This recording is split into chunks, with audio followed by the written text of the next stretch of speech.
inside of the most celebrated, most famous Jewish prayer inside of Shema Yisrael. If you have the book, we are studying on Wednesday mornings from the Ein Yaakov edition of the Talmud. This version is published by Art Scroll Masorah Publications, and we are on page 202 as we study the Talmud. Ein Yaakov is the study of Talmud compiled in the 15th century, as it's edited the Talmud in a way that leaves out the legal debates and includes only the juicy, interesting stuff. So here we go. As we study the Ein Yaakov, the Alter Rebbe tells us that the study of Ein Yaakov inspires the heart and uplifts the spirit. So here goes. Middle of page 202, if you have the book. If you don't, just follow along with us. And here goes. The Talmud tells us that it's talking about the third paragraph of the Shema. The paragraph of Vayomer, and why was this paragraph included within the most central prayer to all of Judaism? Why did they include the third portion inside the Shema, the portion of tzitzis? This paragraph, Vayomer Hashem el Moshe lemor. Let me read it to you so you'll know. You'll understand exactly what we're talking about here. Read you the translation of the third paragraph of the Shema. Here goes. The Lord spoke to Moses, saying, "Speak to the children of Israel and tell them to make for themselves fringes on the corners of their garments throughout their generations, and to attach a thread of blue on the fringe of each corner." This is the mitzvah of tzitzis.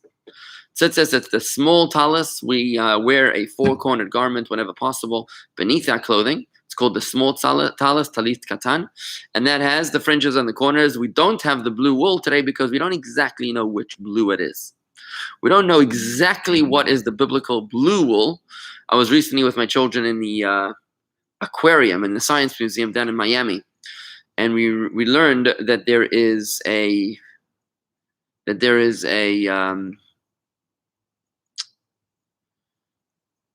sea snail. It's called something crab. My son knows this very well. Not what kind of crab? Not a stone. Hermit crab. I think it's called the hermit crab, if I'm not mistaken. The hermit crab is the only crab that has blue blood. Now the Talmud says that the blue wool is made out of a crab that comes out of the ocean once every 70 years, and its blood is blue. So my son and I, we figure it's probably this. Now the name of the animal which produces it is called a chilazon. Chilazon in Hebrew translates into snail or crab. So since we don't have an unbroken tradition on exactly what is the blue wool, we don't do it today. You will see some people walking around with blue fringes in their tzitzis because they think they do know what it is. Good for them. Most of us don't really know, and therefore we don't use it. Anyways, it carries on in the third paragraph of the Shema. They shall be to you as tzitzis. Tzitzis means fringes, and you shall look upon them and remember all the commandments of the Lord and fulfill them.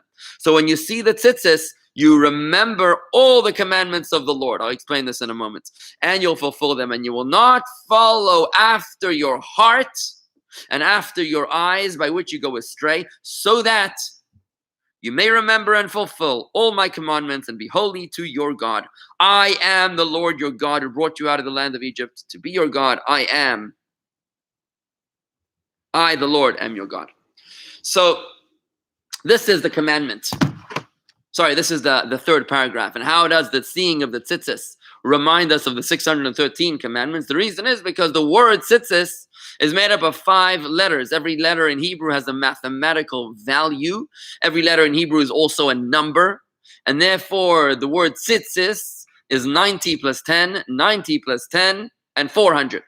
Total of 600.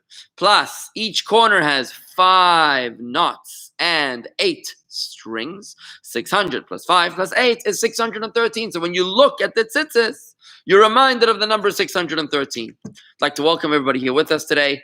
We have Elaine and Rob Berger, Alicia, good mornings, Rabbi and Chabad in the 4 corners of the earth. Very nice. Mickey, Dean, and Cookie. Shalom to everybody here with us who's identified themselves. Those that I haven't yet been able to see.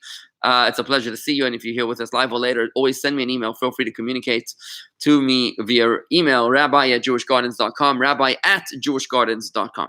So why is it that this paragraph was incorporated into the ultimate, the most famous, the most fundamental prayer of our people that is recited twice a day, both in the morning and in the evening? If you do nothing else, just say the Shema, you're doing well. You're a good Jew. I mean, you're always a good Jew.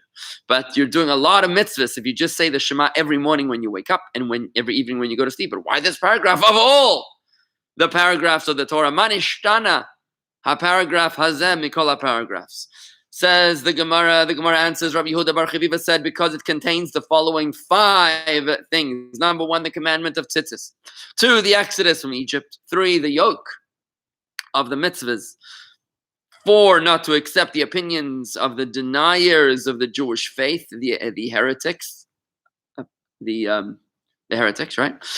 Who distort the true meaning of Torah in order to preach falsehood and idolatry, and the requirement to avoid sinful, immoral thoughts, and the requirement to avoid idolatrous thoughts. So it covers a lot of stuff, is what Rabbi Yehuda says. The commandment of tzitzis, exodus from Egypt, the yoke of the mitzvahs, not to follow after heretics, and finally, not to follow your own sinful and idolatrous thoughts.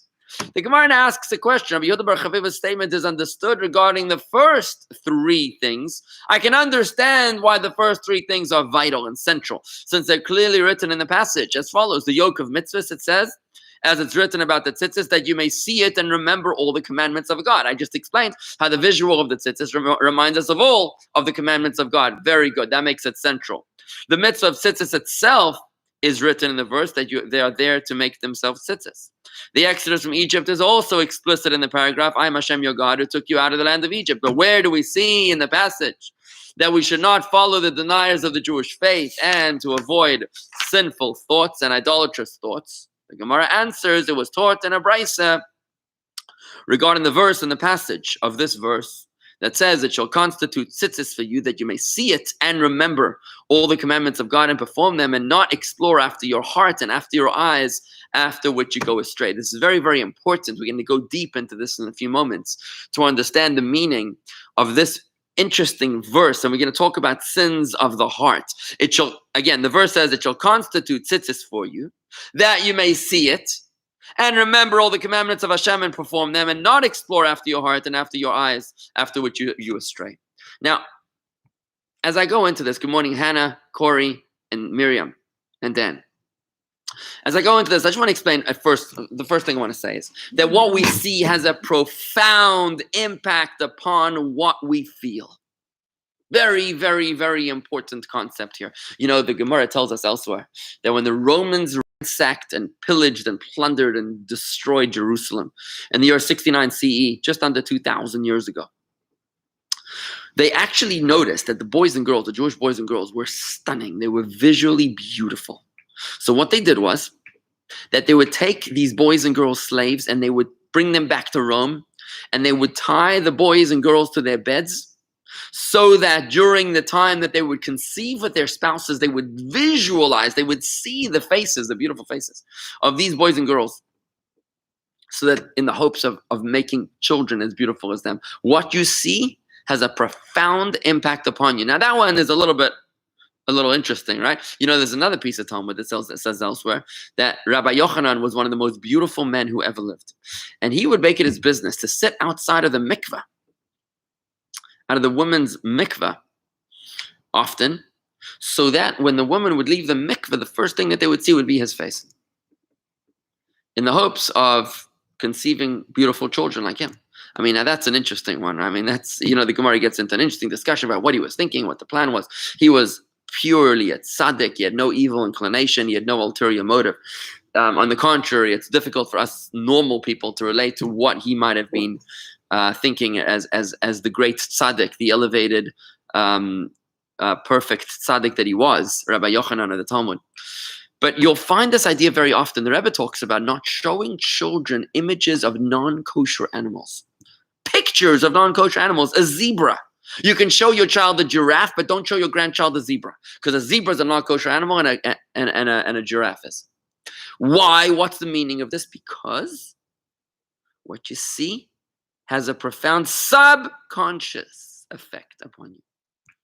Now, whilst the child, you won't notice any tangible difference whether you get the kid the zebra pajamas or the giraffe pajamas. If you get him in the orangutan or the or the cow pajamas, but there's a reason for this, because what you see has a profound impact upon you. Now, we know this in a very real way when we look at the chaos and the panic that is sowed within us when we are glued to our television sets. This is one of the reasons I don't have a television at home, because I do not want to surrender my heart to the producers in Hollywood and to what they think will attract my attention, or on social media for that matter. So what happens is that what happens is that in the news, that since cable news became a thing, 24 hours a day of nonstop news, where they had to make a story if there wasn't a story, and that's most often what happens, then they needed to create a story out of nothing, and they just constantly put it up there on the big screen, and the president said this, the president's thinking that, the president is thinking of something, and it just puts us into this frenzy. Why? Because we see it. It's in front of our eyes. That's why the biggest influences of our culture today are not the ancient philosophers of Rome, Socrates and Plato and Aristotle. The biggest influences of our thinking today are the celebrities. Who are the celebrities? The actors. Not the screenwriters. Not the people that make the movies, but literally the people that you see in the movie. The Angelina Jolie, the Leonardo DiCaprio, those people that you see, even though they have no intrinsic talent of their own, they're literally reading lines that someone else wrote. But we say, oh, they are the people that we respect, because what we see is what the heart lusts after. You have to really control your eyes. And that's what the Shema is telling us here. A very fundamental concept of being able to control what you see. Because what you see, the Talmud says, ha'ayin raya, the eye sees. And automatically, halev chomed, the heart desires. And that leads ultimately to sin in the next phase. So this is the reason why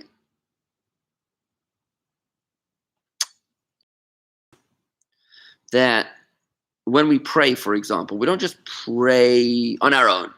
You want to pray in a minyan with other people, because you see other people that are going through, this is why we're always influenced by our environment. Whichever environment you're in, you tend to become like, right? A tree grows straight when it's surrounded by others. We're social creatures. We're influenced by our surroundings. And when the people around you are exposing you to certain elements, then that's elements that you tend to be drawn towards. No man is an island. But when we daven, you'll notice that we bow through the silent Amidah. Why do we bow? Because it's a powerful visual. It's a powerful visual of the humility that you're supposed to be creating within your heart. When your eyes see the act of bowing before God, that inspires the feeling of bowing within our hearts. And that's what it means in the Shema when it says, it shall constitute tzitzis for you. The tzitzis is something that you're supposed to see. This is the reason why we wear the tzitzis outside of our trousers, so that you can recognize a Jew from a mile away, that you see the tzitzis sticking out of their pants, to be able to visualize the commandments. And that's what it means in the verse. It shall constitute tzitzis for you, that you may see it and remember all the commandments of God and perform them, and not explore after your heart and after your eyes, after which you stray. Okay, controversial commentary coming in here from Rob Berger. This is Narishkeit. This philosophy would make you live in a ghetto. We live in a big world, so learn to see, but not to fall prey to false images. Okay, the gloves are off, Rob. Nice. Good morning, Winston from Indonesia, as I'm processing your comment there. Elaine Collins, like Jacob and the Lambs. Yes, like Jacob and the Lambs. Yes, Jacob and the Lambs. I'm going to get to you, Robert, in a second, was processing.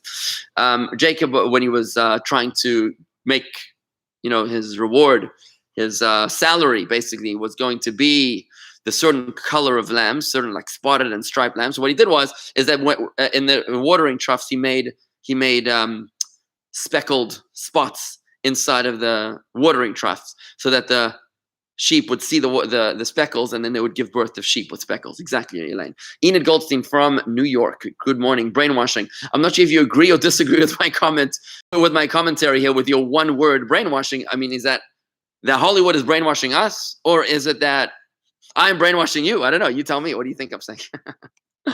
Okay, so Charlie Midas. Wow. Good morning. First time here. Charlie is Harvey Barnett's grandson.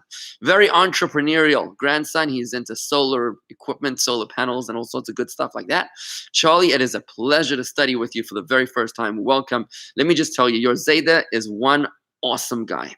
Okay, Sarah, back to your comment over here. So you're telling me that you are not influenced by what you see. You're not influenced by what you see. So how do you explain, Rob, why the actors of Hollywood are such great celebrities? What is the big whoop about someone, that's able to act? Like, seriously, we should be celebrating the people that wrote the script. Why are we going gaga over the actors? And when Sylvester Stallone comes to town, everybody gets excited. Nobody has any idea if the guy can do fourth grade math. It doesn't make any difference. What matters is that he knows how to act. Well, why is that such a big deal? I'd love to hear your answer about that. Rob, if ultra-Orthodox wall themselves off from the world, Chabad goes out into the world. Now, I have to tell you, Rob, I appreciate you're saying that Chabad goes out into the world. Fair enough. But do you not believe in the need to shelter yourself from unsavory influences? I mean, do you just hang out? You let your grandchildren, would you allow your grandchildren to just hang out with I don't know, prostitutes and adult stores? Just let them hang out over there. What's the big deal? Yeah, my grandchild should go to an adult toy store or something, and I'm sure he'll be fine because he's got a very strong character. I don't think that you would actually do that. I'm curious to know how you feel about that. We are creatures of severe influence, and that's exactly what the Torah is telling us, Rob, when it says, and not explore after your heart and after your eyes, after which you stray. I want to tell you, I didn't make this stuff up, by the way. I'm only telling you what it says in the Torah. Ha'ayin raya, the eye sees, v'alev chaimet, and the heart then desires, and then the feet run off to do the sin. I think that we do have to be conscious of what we hear and what we see. Let me tell a quick story about this, okay? So there was a chassid who came, I think it was to the Mizritcher Maggid, to the disciple of the Baal Shem Tov, the teacher, the Rebbe of the Alter Rebbe. So what happens is that the guy comes to the Mizritcher Maggid, to his Rebbe, and he says, Rebbe, I don't know what to do. I'm overwhelmed with desire. I just have a lot of desire. What should I do about it? So he says to him, the Rebbe says to him, you should go to a certain chassid. He lives somewhere far out. Go to him and he'll teach you. Long story short, I'm shortening the story. The chassid travels to this other chassid, and it's late at night, and it's snowing, and it's cold. It's freezing cold outside. But he notices the light is on, and he sees through the window. The guy's studying Torah from a candle. Great. He knocks on the window. The guy ignores him. He knocks on the door. The guy ignores him, and he sees him. He's 4 feet away from him. He's right there. They didn't have huge houses. He was right there. And he's knocking on the door, he's knocking on the window, he's it's freezing cold out here, let me in, I'm from the Rebbe, I'm a chassid like you. For 4 hours, the guy made him wait outside. Eventually, the chassid gets up inside, he opens the door, and he says, oh, come in. He says, thank you for letting me into your house, but where were you for the past 4 hours when I was right in front of you at the window? Why don't you let me in? And the host says to him, I am the master of the house. And I'm conscious to let in only those who I want to allow into my house. The visitor heard this and he says, oh, I think I found the answer to my question. I think this is what I came to hear. I am the master of my house, of my consciousness. And therefore I can allow whoever I want into my consciousness and to exclude anyone from who I don't want from my consciousness. But I've got to be wary of stationing guards. Right? In fact, the Torah tells us, "Shoftim v'shotrim titen lecha b'chol sharecha."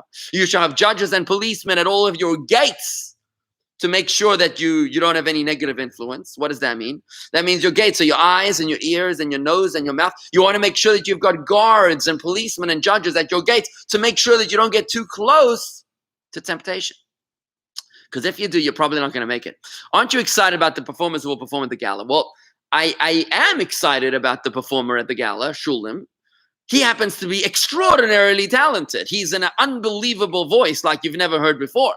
The guy is unreal, and what he does is he happens to be an extraordinary blend of the ultra-Orthodox world that everybody likes to bash. I don't know why Jews like to bash their own people. When they think they're bashing them, what really is happening is that the Gentiles, they say, that you're bashing yourself, because the Gentiles don't differentiate between the kind of kippah you wear or the length of your side locks. They don't care. To a Gentile, a Jew is a Jew is a Jew is a Jew. When a Jew makes fun of another Jew and throws another Jew under the bus, it's yourself that's being thrown under the bus, just FYI. But anyways, so this guy, Shulim, he brings together a blend of the ultra-Orthodox world together with like Piano Man and My Prayer and, you know, those kind of very, very, very modern songs. So he's an unbelievable blend, a great talent that comes to the table. I mean, we're not bringing, you know, I don't know, some talentless person here. You know, this is a person with real content. And as a Jew, he sings from the depths of his soul. It's beautiful to hear the guy sing. Anyway, comments raging in here. Isn't God working through the actors to help them be good at their trade? Fair enough. Fair enough. But why are we ignoring the screenwriter and we only care about the actor? The reason is because we're influenced by what we see, not by what we don't see. Big difference, says Mickey, between kids and adults. If the adult had proper direction as a kid, they can live in the real world and not be overly influenced by what they see. So you're telling me now, you won't let your grandchild, Mickey, into an unsavory environment, but for the adults, it's no problem. Look, I beg to differ. And I think that we live in a world, you know, we live in a world where we're a little too casual. And let me say this to you, Mick, that casual Jews eventually become Jewish casualties. And I mean spiritually speaking. When we think, yeah, I'm just a casual Jew, I don't mind being exposed to anything and everything. I don't have walls. You know, a world without walls, you know, good fences make good neighbors. Right? But I don't need fences. I don't need protection from any temptation. That becomes a Jewish spiritual casualty. Casual Jews eventually become Jewish casualties. You need to remember, we need to remember that good fences make good neighbors. And we are creatures of influence. It's, you know, how is it that all Americans speak in the same accent? What happened? When we crossed the Atlantic, suddenly we all decided, okay, we're not going to say can't anymore. Now we're going to say can't. We're not going to say mustache. We're going to say mustache. How did this happen? Because we're influenced by what we hear. We're influenced by our surrounding, our environment. And by the way, I think it was Tony Robbins who says that you are the product, you are the aggregate of your 5 closest friends. That's, I think, pretty accurate in my opinion. You are the aggregate of your 5 closest friends. Why is that? Why should you be the aggregate of your 5 closest friends? I have no effect, no impact on those that surround me. Is that really the case? You learn to speak like them. You learn to think like them. You learn to be like them. I like to surround myself with very, very smart people, personally, very good people, because I'm conscious of that. And I try not to surround myself with people of negative influence, with people of negative energy, because I feel that that's going to bring me down. So, to your point, Rob, I respectfully disagree, not based on my own personal opinion, but backed by the powers vested in me through the Talmud and the Torah explicit. The Talmud says the eye sees and then the heart desires and then the feet go to sin.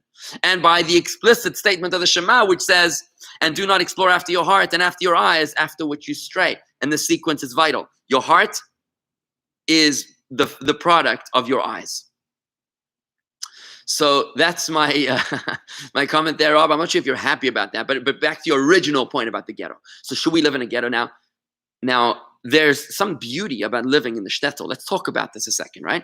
A ghetto is obviously a place that Jews were forced to live, and that's obviously a very negative connotation. So the ghetto, or really the ghetto, as it was known in Venice in the first time, I think it was 700 years ago, the first Jewish forced living area, that was a place of great persecution and subjugation. But a shtetl was a place where Judaism thrived. And you know what, Rob? To your point, Judaism thrived whenever Jews lived in the shtetl. But the moment that they moved to the cities, guess what happened? They were influenced by their secular environment. And they did tragically stray from their faith. That's why every one of us has a Bubby and Zaidi, or at least a great-grandparents who were rabbis and rebbitzins back in the day. Why don't they say the same about their parents? Because their parents didn't grow up in the shtetl. Their parents grew up in the ghetto. Sorry, their parents grew up in the shtetl. I'm sorry. Their grandparents grew up in the shtetl. Their parents grew up in the Lower East Side. They grew up in the tenements. They grew up in Chicago and in Philadelphia. They grew up here. And that's why the proof, my friend, is in the pudding. I think, do I blindfold my children when they leave the house? Answer is obviously no. But we are very cognizant of what they're exposed to. We do not send our children to public school, to answer your question. We go to the great efforts of sending our children to a private Jewish day school. Why should you spend so much money? Why spend so much money in a private Jewish day school? Why do you need to spend so much time on the road? Why should the children be on the road? What's wrong with sending them to a public school? Because a public school is really bad for their souls. And I don't think you need to be a rocket scientist to figure that one out. I mean, maybe you disagree. I don't know. But this is very important to us. And yeah, so you don't have to take it to an extreme, Rob, but at the same time, we have to be cognizant of the fact. I think Mickey would even agree with me on this one, Rob. Mickey would agree with me that with regards to the children, you do need to make sure that you're protecting their exposure. Mickey would only agree with you with regards to adults, right? I gotta work on my leverage here. Mickey, it's a balancing act. Take your family. They live in a partial world, correct, but they also see the secular far more than they would see if they lived in Crown Heights or Kiryas Joel. They are weak people and strong people. If they are so weak that everything that they see changes their moral outlook, then they were not given appropriate education as a child.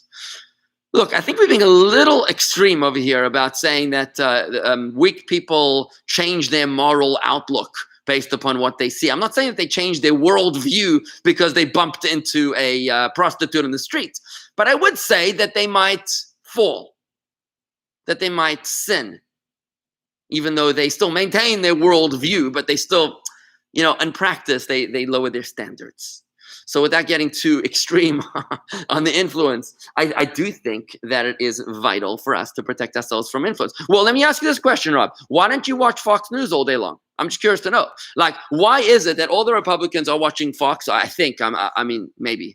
Or maybe at least until the election. And why is it all the Democrats are watching the left-wing media, whatever, CNN, ABC, whatever it is? Why is it? Why don't you just watch the other guys all day long? Because you know that you're going to be influenced by the messaging.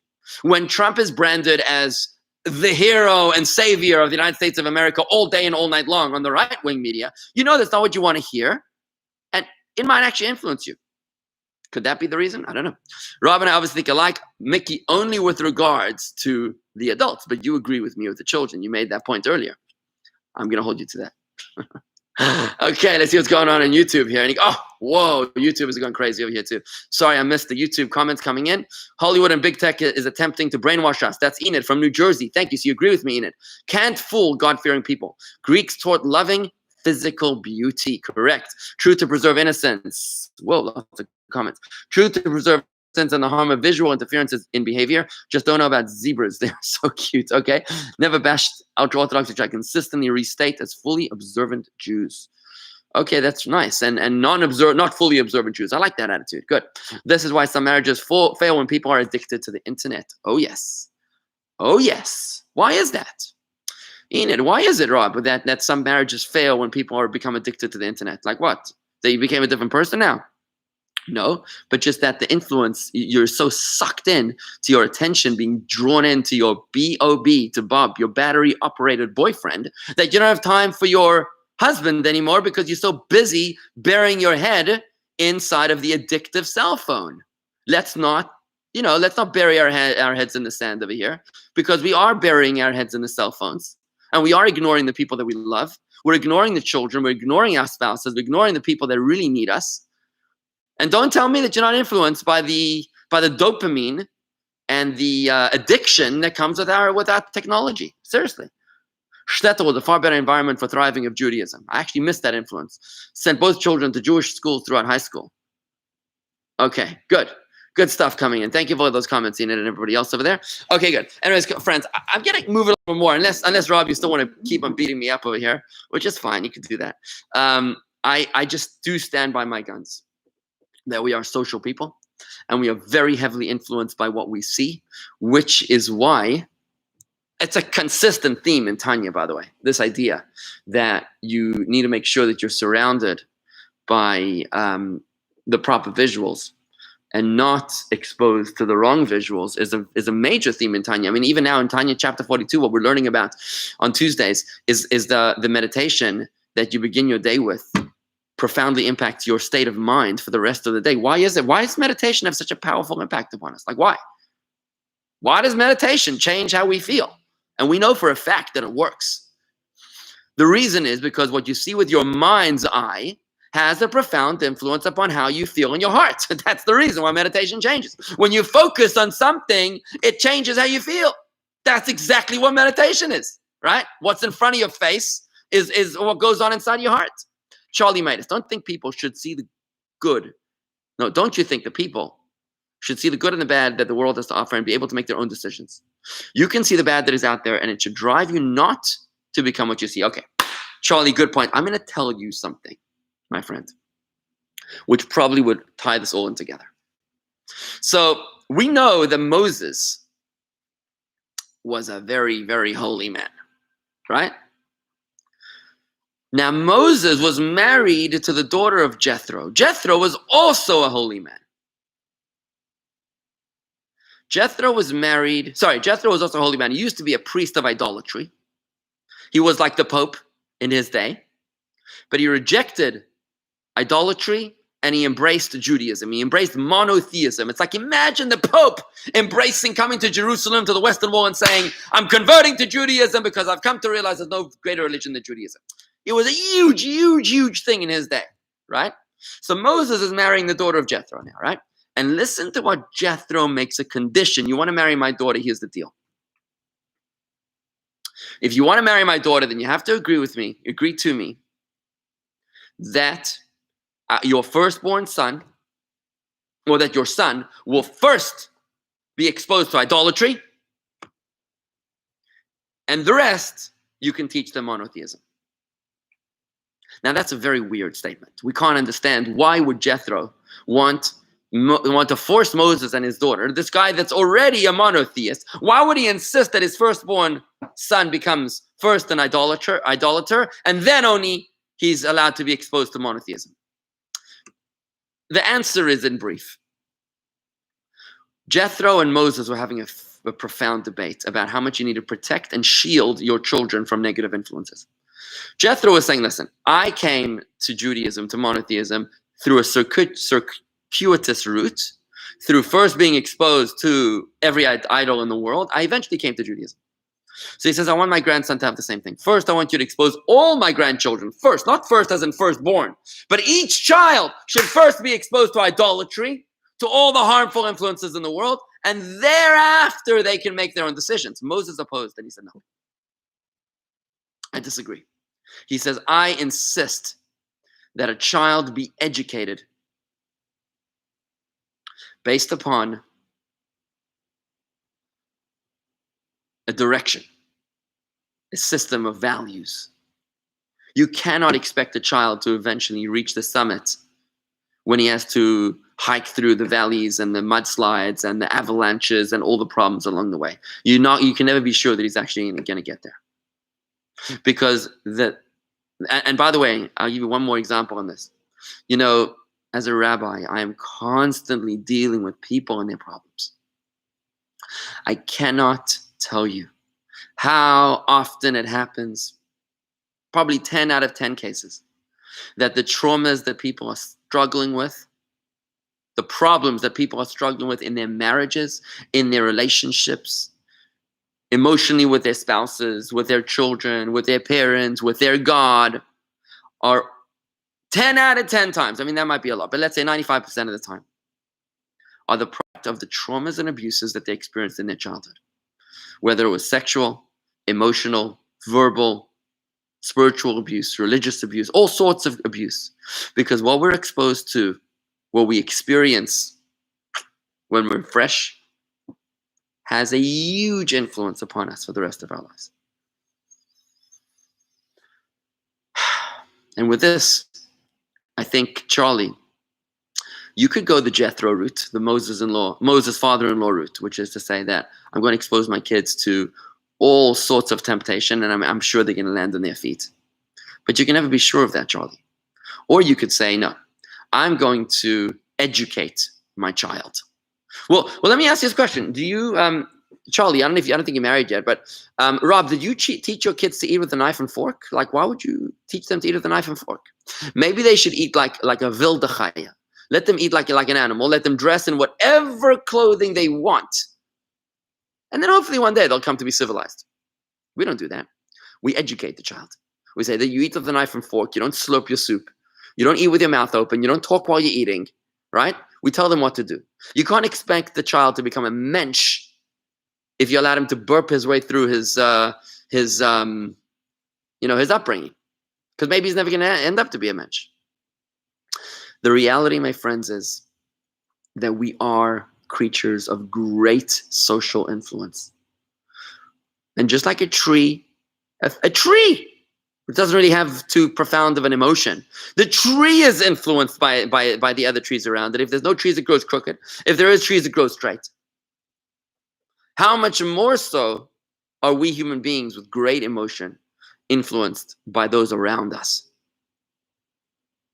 And that's why people can get brainwashed, because if you tell them enough information enough times, it can change how they think. And that's why meditation works. Folks, bottom line is, we need to apply the principle that good fences make good neighbors. Good fences make good neighbors because they delineate my property from yours. And good fences make good values. There's certain things that we don't do, and there's certain things that we do, right? You're not going to tell your wife, I'm going to experiment with this polygamy thing, and I'll let you know later, how I feel about it, if I want to go back to monogamy or not. You don't do that. You don't say, well, it's okay, why not let the child practice whatever he wants? No. There's values we have. There's principles. And those are walls. And by the way, you, Rob, and you, Charlie, and you, Mickey, and anyone else that might be disagreeing with me on any level, you know that you have values, you have walls, you shield your children as well from certain influences. Of course you do. It's just that you're trying to project you're trying to sort of exaggerate about me blindfolding my kids, and that's obviously not the case, right? But the reality is, you know that you have red lines. I'm reminded of the story, by the way. There was a guy once in shul, furious that somebody had a phone in his pocket on Shabbos. Furious. And he was like livid. He wanted me to, to throw the guy to shul. I said, 1 second, in a private conversation, I said, 1 second, how did you get here today? Oh, you drove here. You drove here on Shabbos. So for you to drive here on Shabbos, that's okay. But for him to have a cell phone in his pocket, that's not okay. Yeah, because that's unacceptable, he says. I said, please don't impose your red lines on everybody else.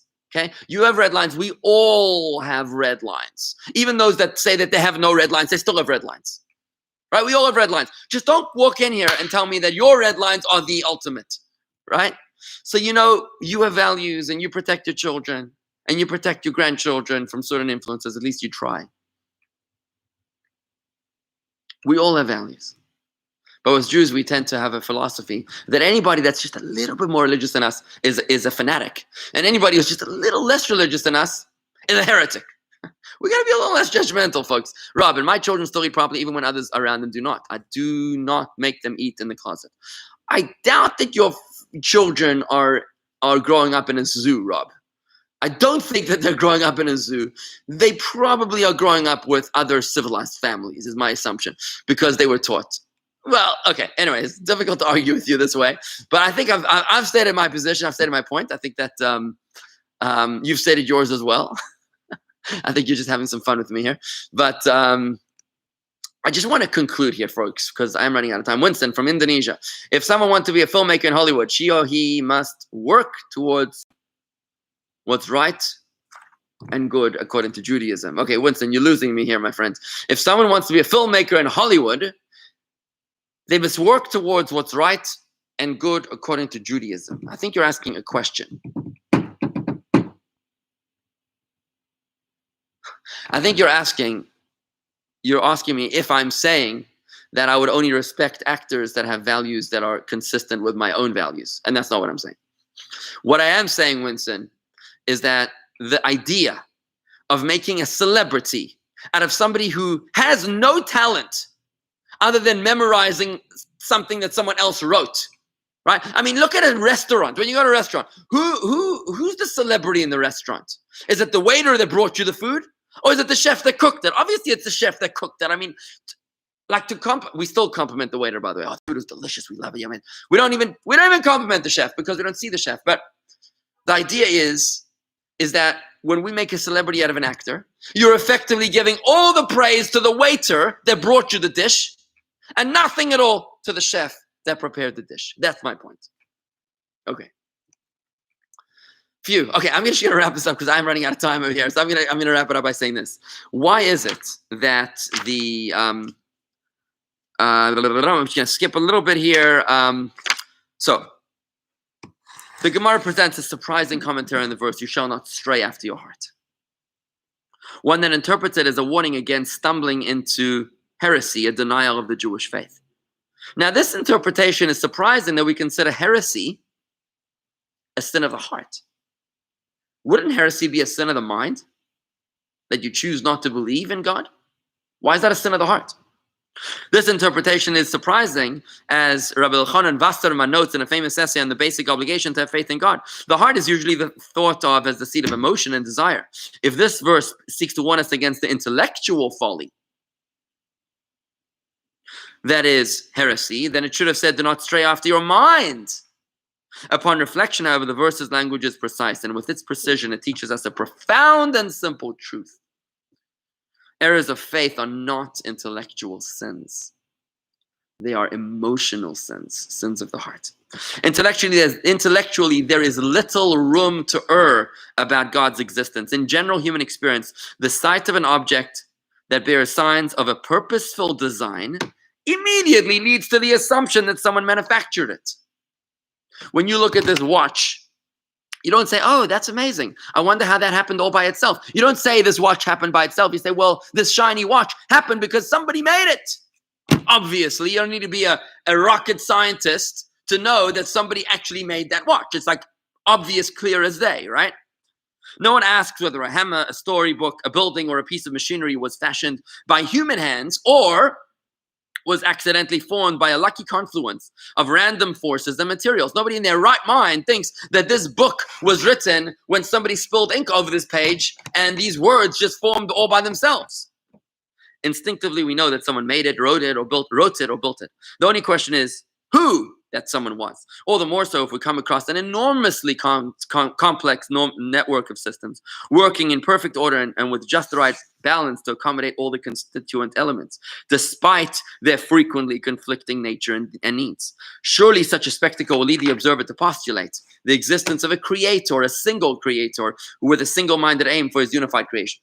So when we look at a book, we know that someone wrote it, there's an author. When we look at a meal, we know that there was a chef. When we look at a computer, we know that there was a designer. Yet, somehow, magically, when we look at the world, we say, "I don't think there's a God." How does this work? That's not a mistake of the mind. That is a mistake of the heart. Why then does this elementary line of reasoning suddenly get called into question when it comes to the universe? The most ingeniously designed, interconnected creation of all. It can only be that some people do not want emotionally to draw the obvious conclusion. They realize that if a purposeful creator brought them into being, he surely has definite ideas of what they ought to do with the existence he bestowed upon them. In other words, if you choose to believe in God, you realize that comes with responsibility and accountability. That does not bode well for the freedom seekers amongst us who wish only to obey their own commands and desires. For such people, a conflict arises between their intellect and their emotions. Inevitably, the intellect gives way, and the result, a counterintuitive result, is Heresy, a corruption of the most basic truths about the world's origin and design and purpose. In the interest of fending off this unfortunate disabling of the human mind, the Torah warns, you shall not stray after your heart towards heresy. It is your mind that must control your emotions and desires, not the other way around. And this, folks, is the reason why heresy, apostasy, is incorporated within the sin of the heart, because you don't need to be a genius in order to believe in God. We all instinctively understand the existence of a God. Where there is a cause, where there is an effect, you know there is a cause. That never crossed my mind that my Apple computer was not made by someone. There was obviously someone that made it. Yet when it comes to the universe, we say, yeah, totally possible that that mankind and the human race and all of existence was spontaneously created all by itself by some big lucky bang. That makes zero sense intellectually. So to deny God intellectually is ridiculous. It's absurd. I once gave a class on this at the beginning of the pandemic, and I labeled it. The title was called "Atheism is Irrational." I called the video "Atheism is Irrational." Boy, oh boy, oh boy, oh boy, did I get attacked by a hate mob on YouTube trolling the internet. A group of atheists must have shared my video. Boy, oh boy, did they start attacking me. But what was fascinating to me, there wasn't a stitch of intellect in their arguments. Not a stitch. You can actually find the video if you go to youtube.com/Jewish Gardens. That's youtube.com/Jewish Gardens, and just search "Atheism is Irrational" and see what comes up. Every one of them attacked me with vile curse words and insults. When they can't attack the idea, they attack the person behind the idea, right? It was like personal insults that I must be a baby or I must be, immature or something, but not a single thread of an intellectual argument. And I said this to them. I said, listen, guys, for all you mob that's trying to attack me, you have made your point crystal clear, that you don't have a single stitch of wisdom to prove that God does not exist, right? But you are attacking me emotionally. You are attacking me with bad words and not saying nice things as if you're trying to hurt my feelings, right? And the idea was that I said to them is that your case is made very clear. You cannot debate me intellectually. You can try to throw things at me. You can try to hurt my feelings, but you're not arguing with me intellectually, because you cannot intellectually deny the fact that when something exists, something complex operates beautifully, meticulously. You can't tell me that that was not designed by someone. If you choose to not believe in God, that is a sin of the heart, not a sin of the mind. Friends, thank you for a great conversation here today. Pleasure chatting always, and thank you, Rob, for stirring the pot as always. It's a great to be able to do that even in these troubled times. I'm hoping that we can slowly get back to studying in person now that everybody's getting their vaccines. We have a beautiful pavilion out here at the back of the shul. We'll be davening, God willing, tomorrow morning out in the pavilion. Hopefully everybody will join us at 7:30 in the morning. But hopefully we'll get back to in-person Torah study as well as online. Anyways, thank you very much, everybody. Tonight at 7 p.m. is a special program called The Ballerina of Auschwitz. Please join us on Zoom at 7 p.m. jewishgardens.com/Zoom. That's jewishgardens.com/Zoom for The Ballerina of Auschwitz. Dr. Edith Eger is a must-watch presentation. This woman who was forced to dance before Dr. Joseph Mengele, the angel of death himself, and turned that into a lifetime of inspiration for people in troubled times. Thank you, Alicia. Thank you, Charlie. So good to have you with us. We're here every morning, 8:30 a.m. on Facebook and YouTube. I hope that you'll join us here. Kocheleffel. What is a kocheleffel? How did that fit in here? A kocheleffel is a translation of a cooking spoon, because a cooking spoon gets into every nook and cranny.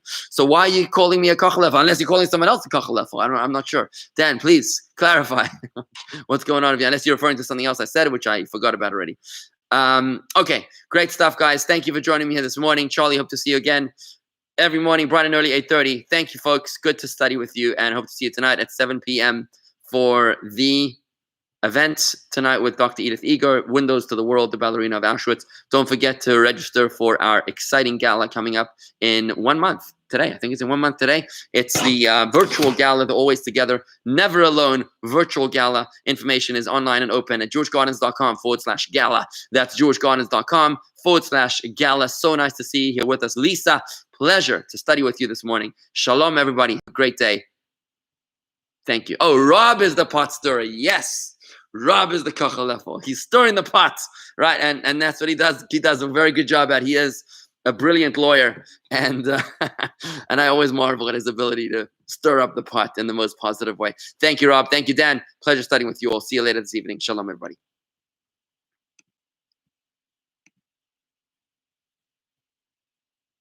Yes, Enid, I will continue the Zoom. I whatever, the Facebook and YouTube, even when we're doing it in live classes, God willing. So stay tuned, and it's great to study with you here from New Jersey. Thank you, Enid. Shalom. Have a great day.